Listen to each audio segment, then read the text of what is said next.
One of the multitude said to him, "Teacher, bid my brother divide the inheritance with me." But he said to him, "Man, who made me a judge or divider over you?" And he said to them, "Take heed, and beware of all covetousness, for a man's life does not consist in the abundance of his possessions." And he told them a parable, saying, "The land of a rich man brought forth plentifully.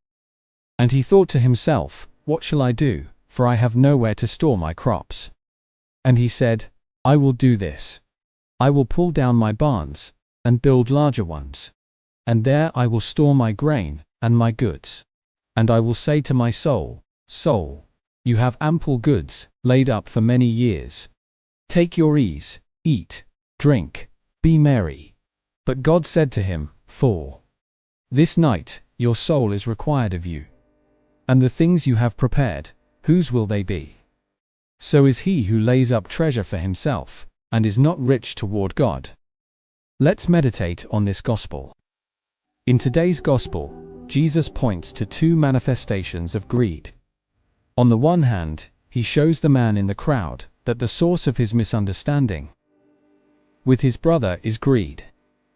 Their entire relationship is affected by this man's sense of injustice and his focus on what he lacks, on what he is entitled to. On the other hand, he shows the rich man who has everything and is so attached to it that he fails to see the true meaning of life, an encounter with God. Consider whether there are areas within you where you cling to your possessions and thus lose the sight of God. Are you able to trust Him with your work and income? Are you willing to share what you have with others, even if it costs you money and time?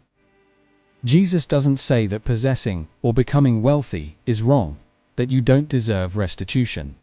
Instead, He shows that whether we have much or nothing, we can become slaves. Jesus desires your freedom. Ask Him to enlighten your heart, so that you will see that when you let go of the desire to possess, you will receive much, much more. And this from God Himself. Thanks for watching. If you found this interesting, hit that like button and subscribe. See you next time.